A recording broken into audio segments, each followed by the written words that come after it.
Warning, just as a standard disclaimer, my channel is not intended for viewing by young children. If you are easily offended by curse words or harsh, brutal opinions by an unbiased non-fanboy, I suggest you turn this video off right now. And if you're looking to purchase your very own DJI FPV drone, there's a link in the description below for DroneWorks. That's my store. Like, no, literally, I co-own that. So buy all the fucking drones from DroneWorks. Cheers. All right, so today I'm going to try to give you my first impressions on this drone. Now, actually, this is not my first impression of this drone because this is now the second time I'm seeing this. I got a chance to fly it back in December. I didn't get a really great shot to really get a good first impression because I crashed it twice and I made that person incredibly nervous that I was going to destroy their product. So I'm going to try to do the best I can. I just want to throw out a standard disclaimer that this is not a review. This is only my first impressions of this product, and there will be more to come. But I think this is DJI's most controversial product to date. Let's get started.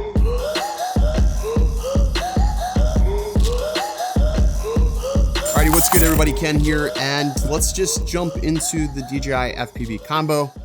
Got my trusty razor, and we're just gonna go ahead and unbox this thing and see what we get inside. We're gonna do a really quick unboxing because I'm sure you've already seen hundreds of these already today.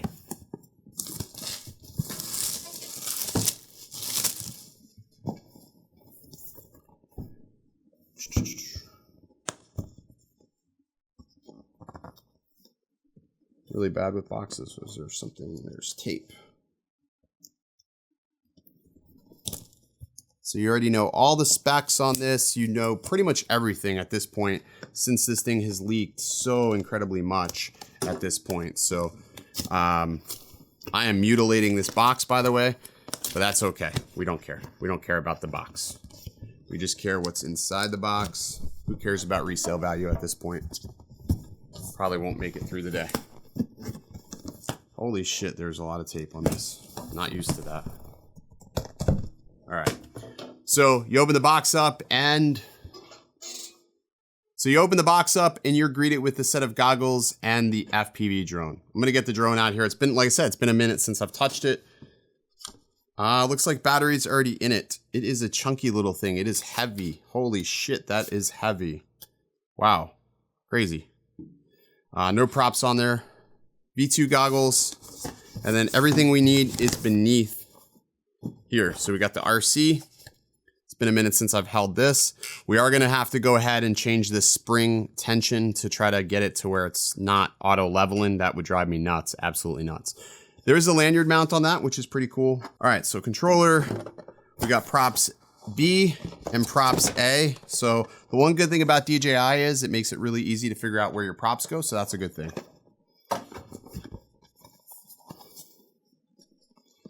I'm assuming this is all the charging shit. Yeah, charger, battery for the FPV, goggles, which we already got one of those, so we're good there. So now we have two. That's cool. All right, what is this? Shell, we don't care about the shell. Cables, so many cables. I don't know, cables and goggle straps, which we're not gonna use, so, all right. Oh, and they give you an Allen key. We do want this. This Allen key is going to be important because the first thing we're going to need to do is to tune this RC to make it not auto level. I think I got the stick feeling the way I should. It's sort of like a tug and pull situation, but yeah. Probably, for the most part of people, you're probably not going to mess with that, especially if you're coming from a Mavic. That's going to feel normal, but for me, I want to have the stick hit dead bottom. I think that feels good like that. It's a little loose and I'm sure it'll get broken into, so feels pretty similar. Really reminds me a lot of the Tango 2, to be honest with you, as far as the overall ergonomics. I picked a bad time to switch from the Tango 2. All right, so I'll tell you what, we're going to do this a little bit different. I'm going to go ahead and charge this whole thing up and let's just take it out for a flight. That's what we're interested in. How does it fly? And I'll do a stick cam and give you my thoughts.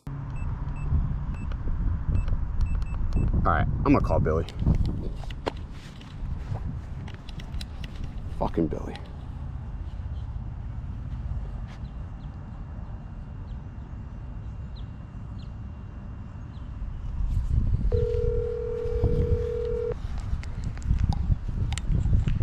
Yo, man, what's up? Yo, I didn't watch any videos, and I'm trying to get this bitch in manual where I can actually, you know, roll. It just keeps like not letting me roll. What gives? Yeah, so you have your goggles on? Yeah, I got my goggles on. All right, go to the settings and then go to like the remote controller, like control and then remote controller. All right, so I'm in remote control. And then you go to like the gain and expo settings. Gain and expo, okay. And I see. Limit. Yeah, I see that. It says M altitude limit. It's attitude limit, which, you know, remember what this drone is for. It's for people learning. So that's actually a good step. Like if you take that without jumping right into full manual, it's actually like a good step, you know? Yeah, I was weird because I went to go like do a flip or roll and I'm like, what the fuck? It won't let me. Yeah, dude, that's a problem because you can end up crashing if you try to do that. Well, I set the rates and I'm like, I was trying to get a feel for like the rates, and that's the hardest thing to really get a good feel for is the rate. Like, I don't know what it translates to. I just know that 650 degrees possibly is accurate. I don't know.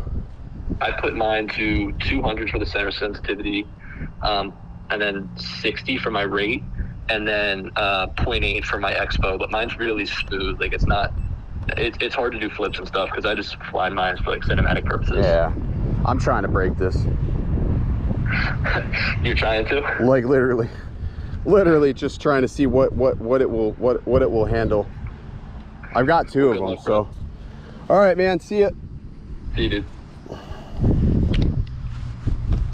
All right, let's try this again now that we've got the Billy Kyle crash course here. Oh yeah, that sounds a little different too.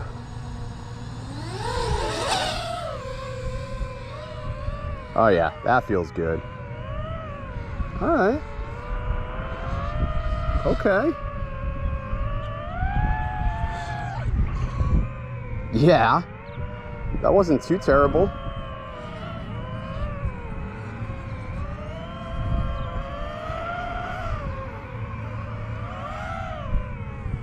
I'm not going to be power looping things anytime soon. I mean, I'm not going to lie, the flips do freak me out a little bit. There's a little prop wash right there. But it's not terrible. The battery life is probably the most impressive thing about this. Wow, the washout is insane though. That's probably because of how much it weighs. So, I don't know about all that.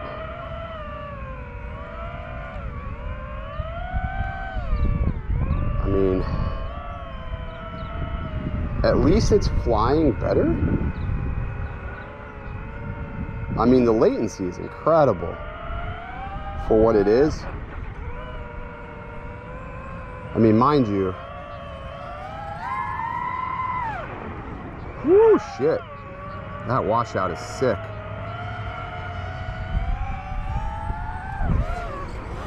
Oh man, I'm getting nauseous. I'm doing that Richard Pryor thing where I move. Oh, coming in hot.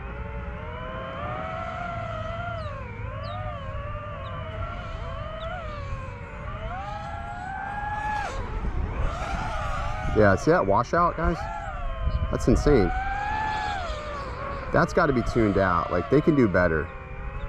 You make Mavics and shit, and, oh, sorry, squirrel. Soft target. I mean, wow, that washout isn't, these guys don't know what the fuck's going on. They're just like, what is going on here? I mean, the oh shit button is pretty cool to be able to just like throw this into, you know, automatic send mode home is amazing. I can't even do that split S. I don't feel confident with this. Like if this was my other rig, no problem. Split S that shit all day long. I mean, it rolls smooth, but it's just coming down like right here. Like it's those hard stops. Now the battery is really getting beat. I'm at 36%.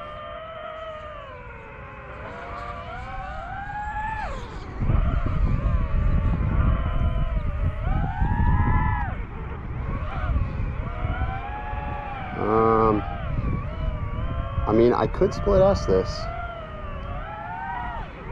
It's got the power, like it's for such a heavy little machine, it's got the power. I mean, I think it can do it. I mean, not the best, but it was acceptable. Okay, well, I got through the tree. That was cool. 28%. It's just drifty. Maybe that could be the rates I have. I don't know. What do you think UAV Tech's gonna say about this thing? You think he's gonna have like a whole preset tune for it? I don't think so.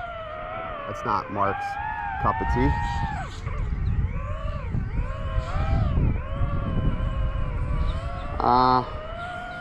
I mean, I'm really yoking on it, and I mean, I'm trying to induce prop wash and shit, and it is windy. Not making excuses for it, but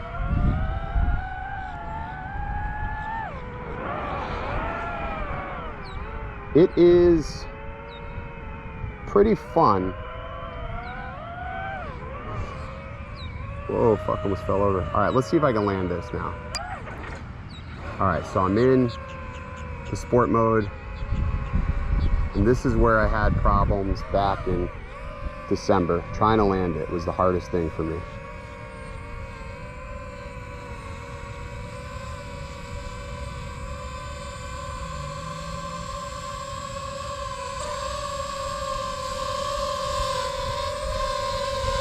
Slow and steady, slow and steady. Come on.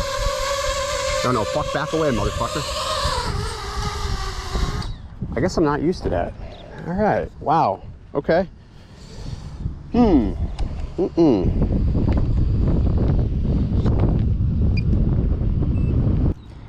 Trying to define this as something, but have you ever had an instance where, like, I don't know, you slept with this chick and you were like, fuck, I really regret that. It was terrible. It wasn't worth it. That's how it felt. So I'm gonna try to fly this, my Apex with Kiss, to try to get that taste out of the mouth, you know what I mean? I don't really know how to compare it to anything else, but let's fly this to see. I may have to relearn how I fly altogether now.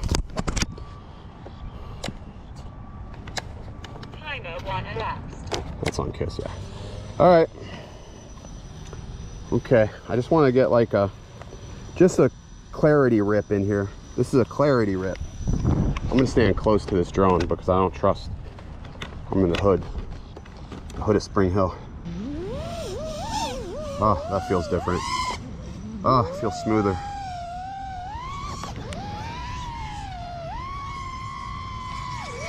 Whoa, okay, I don't got to rip on it so hard. Got to get used to these sticks again. Holy shit. I don't know if I want to fly that anymore because it's going to lead me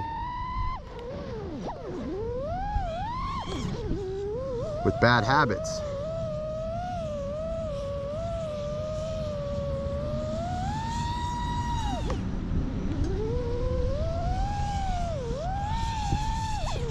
Just for reference, that's how a drone should come down.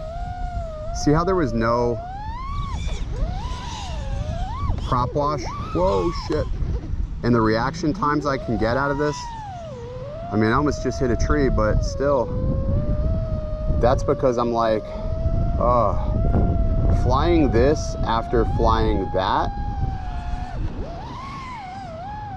that's, I don't know, man. I'm getting some breakup on this. That was,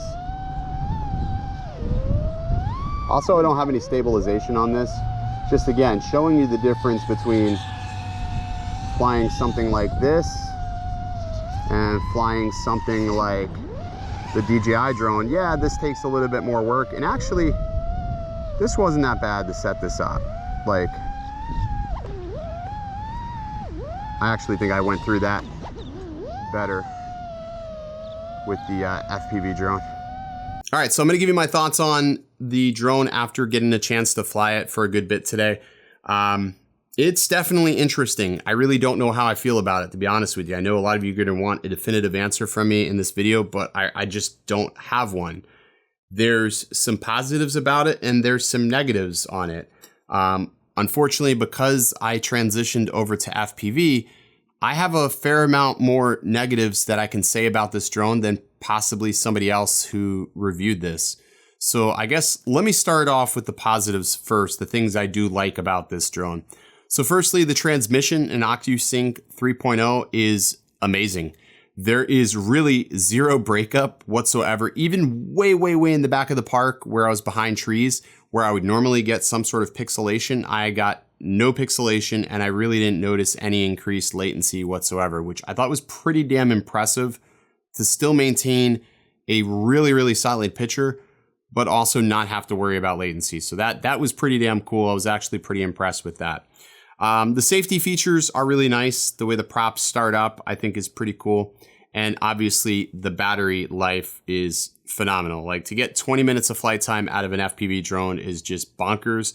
But more importantly, the way that they make charging these batteries super safe is really ingenious. And I would love to see, some batteries like that in the future, something safer, because right now LiPos are pretty dangerous if you're not careful. And let's face it, we've all probably popped or blew a LiPo once before. So I know I have. I guess the other thing that I really do like about this is the camera. I think the D-Cinelike for me is probably my favorite color profile of any color profile almost on any drone today. So I like the fact that they have that here. All right, that's sort of where my positives stop with this, because now I'm going to get into the more nitty gritty, more anal retentive things that really bother me. Firstly, why the fuck would you make this drone out of plastic? You can say it's infused with whatever you want. At the end of the day, this is plastic. If you hit something hard enough, it's going to break. It's absolutely going to break. Now, I'm hearing that these things are easily repairable. Maybe I'm just not seeing this. Maybe I have to tear this down to really see it, but regardless, it's plastic. If you take this and go head to head with my Apex, I'll be able to hit a tree, hit a pole head on, and it's going to survive hands down. If you hit this gimbal and you smack that camera, you're going to destroy it. It's going to have to go into repair at DJI. Bar none, it's going to have to go in for repair. So whether you're flying, cinematically, whatever you're doing, chasing, flying, I don't care what you're doing. If you have an accident with this, just know it's probably going to end badly for the drone, and you're going to need to replace something or send it in for professional repair. That's just a fact. The geofencing on this is absolutely insane. I've never seen that on an FPV drone. It's something that I can't get accustomed to, because again, we're buzzing through trees. We're staying at lower altitudes. We're not looking to go to the sky. We're looking to stay really low. And having that here is just, I don't know. I think it's one more sort of nanny software that we don't necessarily need on this drone. The battery compartment's a little weird to get the battery in and out. I think this could have been simplified a little bit better. Is it better than a strap? I don't know. Because if you take a hard hit, I don't know if this battery is just going to pop out. I'm assuming if I take a hard hit, this thing's not getting back up. The camera is great as far as the color science goes. The field of view is a little wonky. That's just for me. And the EIS on this it's just okay. It's not amazing. It's just okay. Overall, it flies pretty bad, to be quite honest with you. Even if you enter your PIDs, you can't do any fair amount of tuning. Entering your PIDs is not like, let me rephrase that. Entering your rates is not tuning a drone. Populating how fast this going to spin in either direction is not tuning a drone. The fact that DJI doesn't allow you to necessarily tune this, to me, is a bit of a bummer, but it was to be expected. They weren't going to let just anybody be able to do whatever they want. It's obviously geared for beginners. But there is a fair amount of prop wash. When I was coming out of those dives, there was a lot of oscillations at times with this, which could be attributed to the fact that it is pretty heavy. For not having a GoPro on here, it's pretty damn heavy. It's probably the heaviest quad I have in this office right now. So that says something. The proprietary props are going to be a love-hate. Like right now, if I destroy a prop, I can just go to race day quads, pick up another set of props, and I'm back up in the air maybe in a day or so. I don't know how long or how available these props are going to be, so I would highly recommend getting a spare set of props. That's going to be an absolute given for any new pilot. Get some spare props. I'm sure we're going to see aftermarket props for this become available, And this would probably be the first time where I would probably say it's probably going to be okay to use aftermarket props, because I think they would be able to do it better than DJI in this regard. Yeah, I mean, flight-wise, I really didn't hold back with it, and I think it did okay. It took me a little bit to figure out the manual mode. I had to call Billy to figure that out, because when I flew this, it was already in manual, so I didn't have to go digging through the menu, so I didn't know where that was the first time. The other thing was I was a little bit more cautious when landing. I was able to land this in manual mode. It is possible. It does seem to tilt back, though, when you land it in manual mode. So the best thing to do is obviously just sort of flip it into the sport mode and then land it. That was fine. I had an error right out of the gate when I took the stick tension off. I have my stick tension like, you know, how my Tango 2 is. And I got a stick error that I had to calibrate the sticks. So that was sort of annoying to have to do that in the field. But beyond that, I guess it's okay. I don't know. I mean, I'll have to keep flying it and keep testing, and I'll give you more thoughts. This is just an initial impression. But as of right now, you have to consider the fact that this is $1,200. If you're not currently in FPV, if you want to get this, how are you going to be flying it? That's the question you have to ask yourself. If you're just looking to get, you know, a little bit more dynamic shots than you could get with your Mavic, maybe you'll be happy with this. But just know the minute you flip this into manual mode, you're in a whole new world. And the DJI simulator is honestly, it's a piece of shit. It's a piece of shit. It's a fucking joke.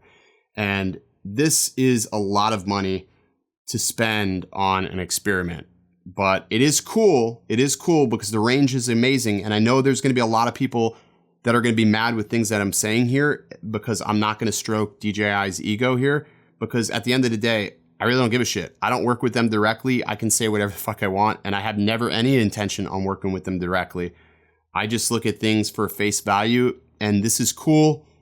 It's not a game changer. It's not a game changer by any stretch of the imagination. It's interesting, it's neat, but I don't know.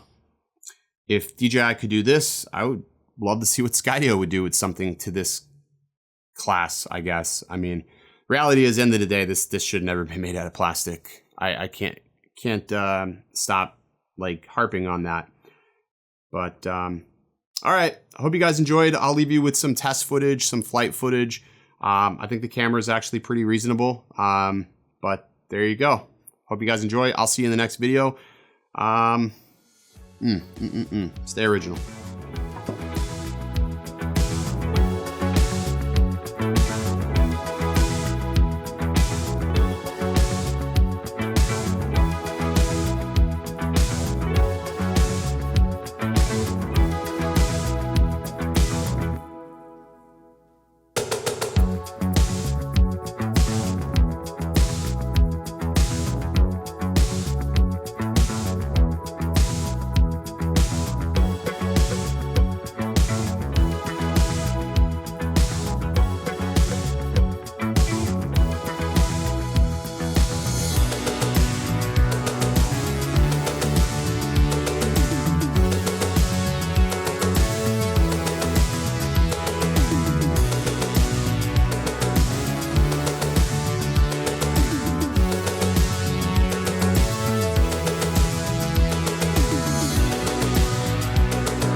Inside here, you have the sticks. I'm gonna go ahead and screw those in there. Everybody loves a good dick feel. And we'll go ahead and put that in there. All right.